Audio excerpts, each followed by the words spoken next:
attitude and effort is something that cannot be taught. I think we're just part of that flow of upward motion in helping those communities find their footing again. And just coming in with a fresh personality, fresh face, fresh thought process. In most spaces, I don't think people are just intentionally like, I don't want them here. What can we do to make them never be able to walk in this door again? I'm hearing a trend of successful entrepreneurs, or even those that are developing, that the entrepreneurship and just business world in general is actually kind of cohesive. Like, people help each other out. Why Absolutely. is it, do you think that there's this narrative that it's like kill or be killed? I think it's one of those things, if you're looking for it, you're going to find it. You can put your spin on absolutely anything. You can put your narrative on anything and make it work, versus just coming in open and waiting for someone to see what their narrative is before you apply your own. It makes a big difference. You have to figure out, okay, what kind of person do I want to look like when I'm a senior? Yeah. And what brands do I want, honestly, leaving me alone, but also approaching me? And it's going to include missing out on a lot of paychecks, but it's so worth it, because I've noticed every deal that I've turned down, maybe there wasn't a deal to show up right away, but something later on that aligned with me so much more. Like, honestly, like Dayspring, like, it was a blessing. It just made sense, and it's one that I plan to work with. I actually bank with them now. Yeah. So I'm like, who would have thought that this would have happened? And it didn't come till my senior year. Mm-hmm. And so it's just that buy-in of like, okay, almost like a freaking blank lot. Yeah. It's like, okay, yeah, it's probably blank and empty and you want to put anything on it, but you got to think of like, what kind of people do you want filling the building? Yeah. So It's very your cool. personal brand. Yeah. You have to be very careful with your personal brand. Sometimes you don't get a second chance. Amen.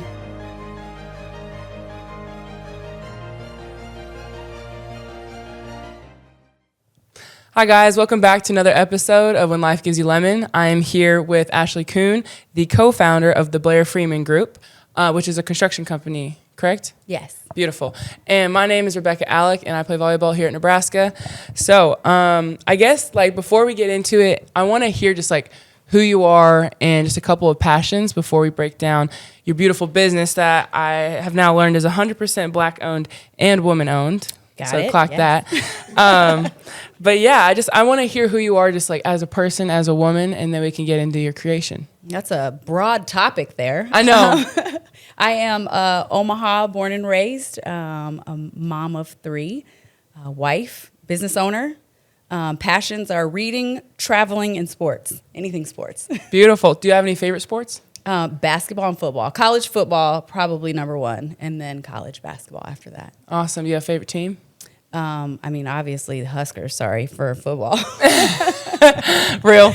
And then for basketball, it kind of just roves between the years. Yeah. Love that. Very cool. Very cool. All right. So the Blair Freeman Group, from what I'm learning here, so construction and its own representation firm? Owner's representation, yep. Beautiful. So like, what does that mean? So we started the company as construction, which is just somebody brings you some architectural plans and then you build it. And then we quickly learned that people needed help getting to the point of building. So we scaled up our owner's representation division, which is essentially somebody comes to you, says, I want to build X, and they give us their money, and then it's our job to take them all the way to the end or find the money for them and then get them all the way to the end of the project. Very cool. So have you always been enticed by architecture and that whole realm? Yep. I think it's more of like the built space of how things exist in communities and how, neighborhoods get to the space that they're in or condition that they're in. It's always been a draw for me. Very cool. Yeah, because I read down here that you mentioned, was it the middle class homes? Lower income. Yeah, yep. Lower income. So personally, I grew up lower income, and it wasn't until my mom met my stepdad and we moved to Lincoln that I got to live in the second floor house, that type of thing. Yeah. So I guess like what was your draw to the low income households? So I grew up in North Omaha, and I grew up in a neighborhood where my parents had like an impeccable house. My dad took care of the lawn relentlessly. But then next door, vacant lots, down the street, Section 8 housing that had not been taken care of. And so my brain was just naturally wondering why. And I also was from that generation where it was like the boxcar kids where they fixed up the train and made it their house, or Pippi Longstocking who lived in like a big house and it was a really cool house. So my brain was just always like, how come there's an abandoned Victorian home in this neighborhood? Why would somebody not want to live there? And so as a kid, you would grow up and then you realize that there's a reason for all of that, and it is real estate, is development. Very cool. Yeah. Very cool. Yeah. So here I go is like, what planted the seed of entrepreneurship in your life? Like, when did you know you wanted to pursue that? I don't think it was necessarily a seed. I worked at a development company for 15 years, and I got to see a company from start to finish. I was employee number one of that company. When I left, there were almost 500 employees there. So Wow. I really got to see a company from start to finish. And so just watching somebody else do that gave me the confidence that I could also do it as I ran the company with that person. So that was more of what made me want to do it. And then also finding the person that just kind of like the light bulb of like, this could be a really awesome business partner for me was probably the second piece of that puzzle that fell into place. Wow. So you were the first employee before the other Employee 450? number one, yeah. What does a business even do at that point? I know. We did a lot. Yeah. I was coming out of college, and you could either get an internship or you had to get a real world job. And I was so over school by that point. I just wanted to do anything but be in a classroom. So I got an internship with this person that was coming back to Nebraska from Wall Street. And he was, his dad gave him 3 properties to develop. And so that was what we started from. The 3 that his dad gave to him, we started there, and the rest is history. Wow. So were you part of the recruiting process and those other 400 I employees? absolutely was. I was probably the only one because the CEO of the company, and he'll also confirm this, was not a people person. So all those folks were me. Dang, girl. Good for you. I can't even imagine. Because I imagine like the interview process, you probably ran into some knuckleheads. A lot of knuckleheads. Yeah. Yes. Yeah. It's like, what? How did you find this? How'd you find Right. How are you still alive? Yeah, how are you still alive? Everything. Yeah, wow. I mean, I guess, do you have any fun stories from the interview process or any takeaways that you learned? I don't know about fun stories, but it's just always funny to see people applying for things that they have zero passion in. Like you can see in the interview. I'd rather have somebody with absolutely zero experience and like the passion of like, this is what I want to do for the rest of my life than somebody that has been in it for 40 years and hates every second of it. It's always amazing to me that you're still applying for the same job and you clearly don't like it. Yeah, that's so interesting, but also encouraging for me to hear as I enter the workforce after I graduate. Like, you know, I can't help but wonder, I've been an athlete, so I'm really good at like teamwork and things like that, but I haven't had the time to go gather work experience or internships. You know, I had a couple jobs in high school as like a waitress, but then everything after that was just volleyball. So personally, I feel like a lot of this young crowd, that's very encouraging to hear that like you find passion technically over experience more attractive. Yes. Attitude and effort is something that cannot be taught. Everything else, we can teach absolutely anything else except for that. So did you know that right away when you were like working as this employee in the interview process, or was this something that you slowly began to learn as you were interviewing? Slowly learn it. Because, I think you're naturally trained to think, oh, we're coming out of school, people are super smart, they know what they're doing. So you think in your brain, you're programmed like the straight A kid is the kid that everybody is going to want. And really, it's the kid with the most personality or the person that is just willing to learn is the most. And you learn that as you work beside people that you're like, you're really smart, but that's not going to necessarily get the job done. Or you're not smart and you're super lazy also is hard. Yeah. That's, You learn it as you work with people. You start to learn what is the best person to work with. Wow. Athletes are also number one, just FYI. You know, this is something I've heard, and that's very encouraging as well. Yes. Yeah. Because, I mean, I could tell you how to work on a team, but I don't really know how to plug all the numbers yet. Yet. The power of yet. Yes, exactly. So I guess I want to learn more about just like your growth and evolution just as an entrepreneur. So where has your passion lied more recently in terms of how you develop experiences around the real estate you develop? You know, as my career has evolved, I've just started to see that real estate is more about the people that are going to occupy the space rather than the actual physical space itself. And so more people-driven real estate development is probably where I'm at. And just also when you start to apply what has happened historically with real estate, you start to see why communities build the way that they are. You know, Omaha is a perfect example of East Omaha is older. And so because of that, you see a lot more vacant properties. You see a lot more vacant lots. You see a lot more properties that are less taken care of. And then you start to go to East or West Omaha, you see properties that are newer and more investments happening out there. And so you start to realize why there's disinvestment in certain communities. And so my career is starting to focus more on how do you not necessarily take the cycle of real estate out, but how do you make it so that as communities are cycling through their life, how do you make it so that certain ones don't get left behind? So would you say like the lack of interest, or you said disinvestment from the communities, is that something that's inevitable? You know, it's not that I know of, that I think. We had a historical redlining, which was essentially banks not lending in certain communities because people of color existed there, or certain, even, you know, white communities were not considered folks that they wanted to lend in. So that's called redlining. And the communities that were historically redlined by both banking and the government are usually the neighborhoods that you see that are disinvested. Wow, that's so interesting. Yeah. I mean, so you obviously, like, you're fun to talk to, passion. What did it feel like when you started, like, connecting those dots between, like, the government and, like, the state, like, kind of pulling away from those communities? Because you mentioned, like, it was your parents that started living in the nice house, but then the empty lot next door. Mm-hmm. So, like, it just kind of, I imagine it was, like, really personal when you started finding out about those things. Yeah, it's personal, and it's also, you know, current banks aren't doing that, right? And it's eye-opening to see how much of an impact a small decision makes on the future. I mean, this is something that was happening in the 60s and 70s and, you know, even before then, and the impact is still felt today. Wow. So it's pretty interesting. Very cool. I mean, it's amazing that, one, you're as successful as you are, but also, like, the awareness is key, because I feel like, personally, I didn't even know that. I didn't even know banks could do that. And again, yeah, I was just like, dang, it's kind of frustrating, but it makes sense. And so you talked about the cycle that communities go through. And so is your company about disrupting that cycle, or like making, like, kind of pushing it along, or I guess delaying from the time the community pulls away? Does that make sense? I think we are just part of a uphill movement to gain back the traction that was lost during that redlining era. Banks are doing a great job. There was a Community Reinvestment Act that was put in place in 1977, which requires banks to now invest in communities that many of them were impacted by things like this, from anything from investing in low-income housing all the way through investing in organizations that are impacting those communities.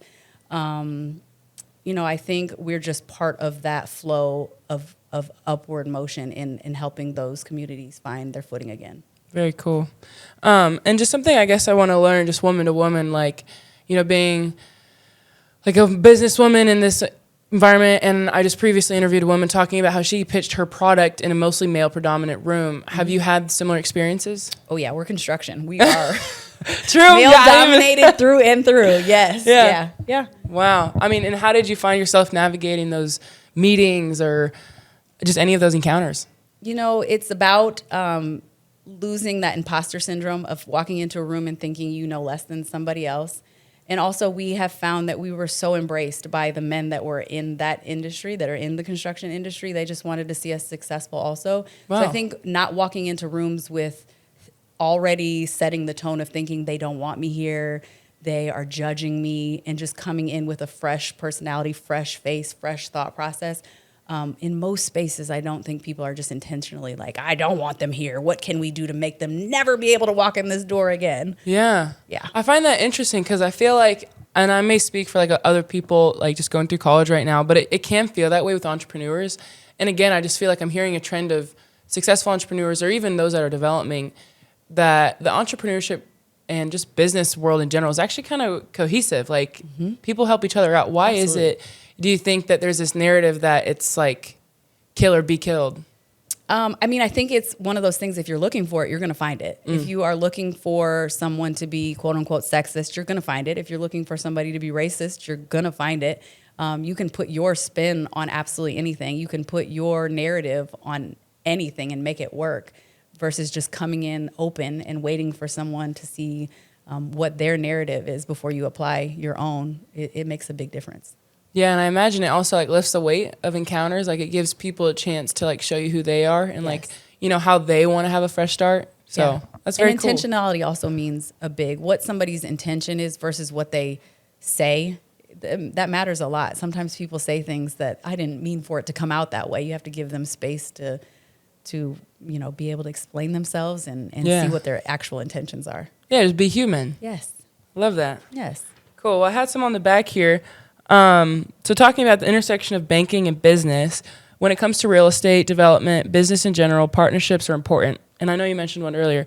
Name a time when you were in a situation where your banking partner helped you solve a problem.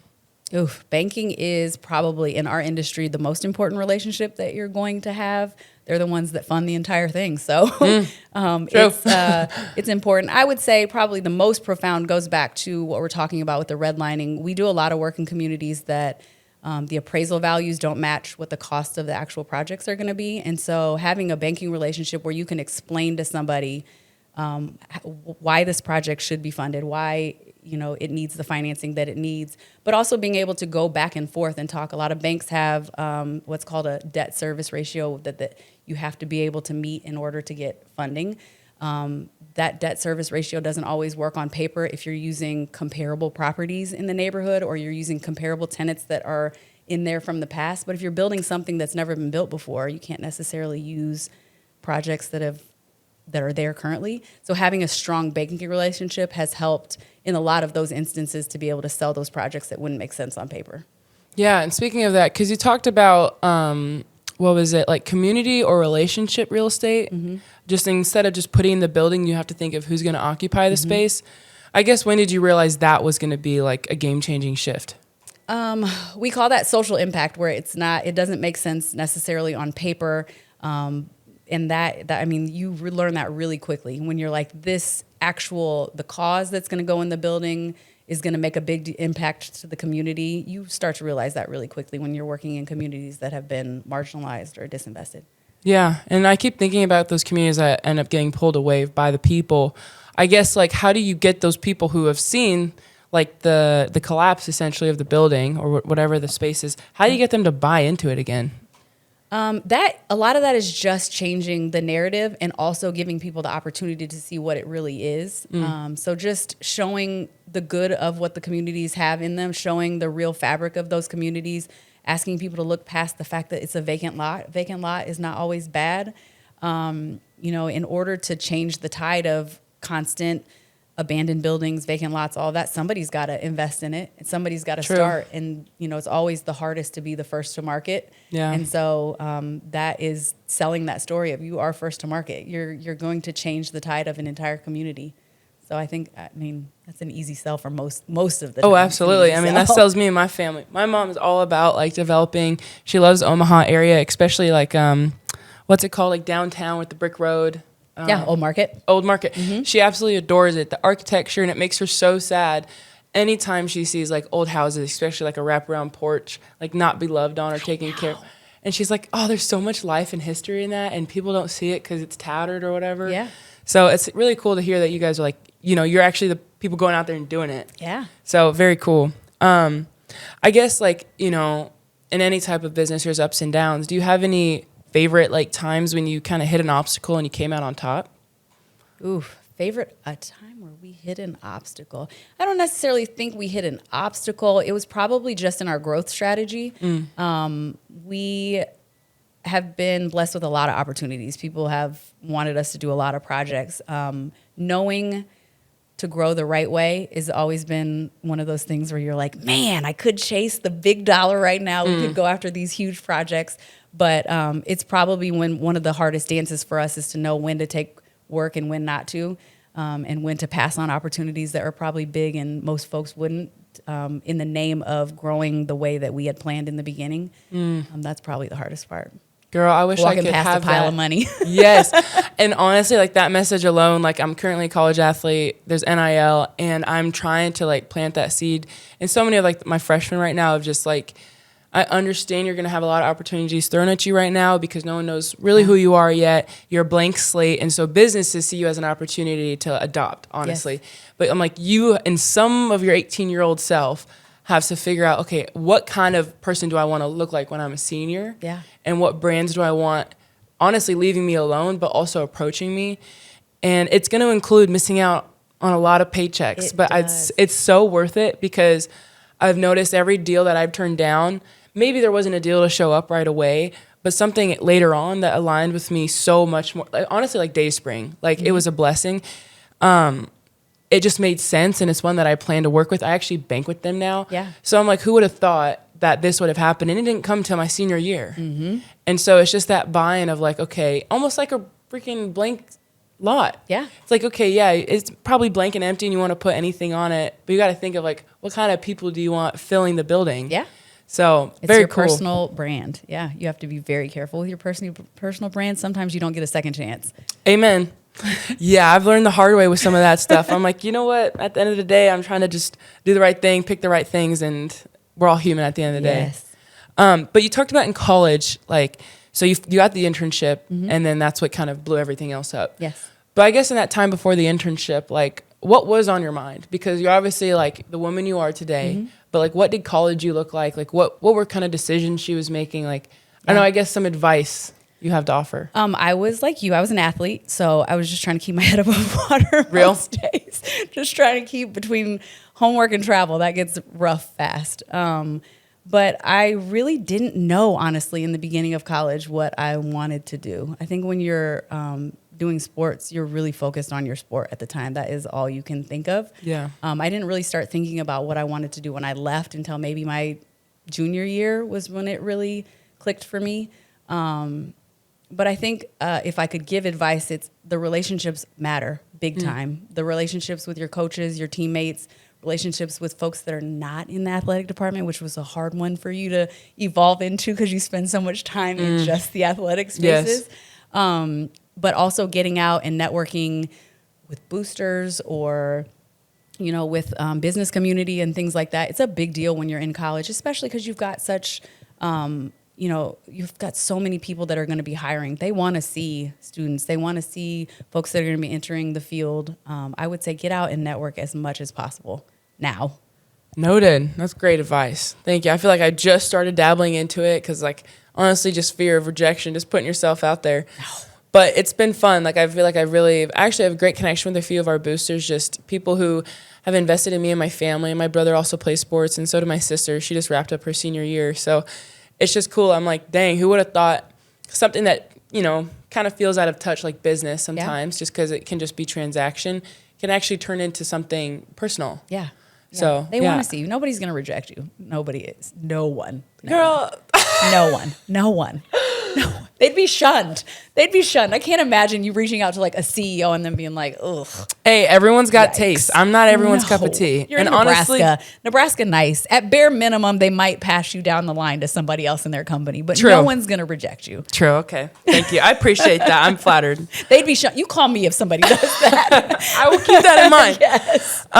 Well, honestly, that's all I have for you today. Awesome. I guess to tap it off, if you want to try our lemonade. Yes. I had some earlier, but I can't get enough of this stuff.